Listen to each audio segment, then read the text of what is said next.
புரட்சித் தலைவர் எம்ஜிஆர் அவர்கள் தான் முதலமைச்சராக பொறுப்பேற்று நிறைவேற்றிய பல திட்டங்களுள் மகத்தான திட்டமாக போற்றப்படுவது ஏழை குழந்தைகளுக்கான சத்துணவு திட்டம். எம்ஜிஆர் அவர்கள் தன் இளமை காலத்தில் வறுமையின் கொடுமையை அறிந்திருந்தார். எனவே தான் முதலமைச்சரான பின் பள்ளி குழந்தைகளின் ஆரோக்கியத்தை பற்றி எம்ஜிஆர் அவர்கள் பெரிதும் அக்கறை காட்டினார்.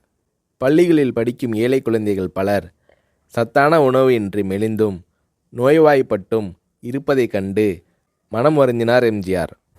ஏற்கனவே தமிழக பள்ளிகளில் பெருந்தலைவர் காமராஜர் ஆட்சி காலத்தில் தொடங்கப்பட்ட மதிய உணவு திட்டம் நடைபெற்று கொண்டிருந்தது.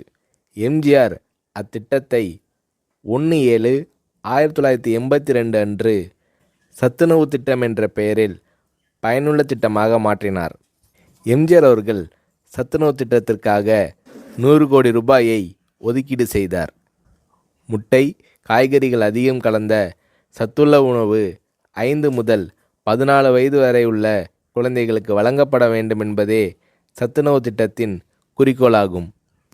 இந்திய பொருளாதார முன்னேற்றம், தொழில் முன்னேற்றம் என்பதை விட இன்றைய குழந்தைகளின் பசியும் ஆரோக்கியமும் அவசியம் என்பதை உணர்ந்தே சத்துணவு திட்டத்தை நான் அறிமுகப்படுத்தினேன் என்று சத்துணவு திட்டம் பற்றி எளிமையாக விளக்கமளித்தார் எம்ஜிஆர்.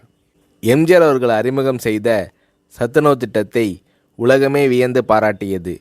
மேலை நாட்டு தலைவர்கள் மற்றும் மக்கள் தொண்டு அமைப்புகளும் இத்திட்டத்தால் ஈர்க்கப்பட்டனர். ஏழை குழந்தைகளின் ஆரோக்கியத்தை பற்றி அக்கறை கொண்ட தலைவர் தமிழக முதல்வர் எம்ஜிஆர் தான் என்று மேலை நாடுகள் எல்லாம் எம்ஜிஆர் அவர்களை போற்றி பாராட்டின. எம்ஜிஆர் அவர்கள் தான் முதலமைச்சராக பதவி வகித்த போது தீட்டிய நல்ல பல திட்டங்களால் எம்ஜிஆர் அவர்களை புரட்சித் தலைவர் என்று மக்கள் பாராட்டத் தொடங்கினர்.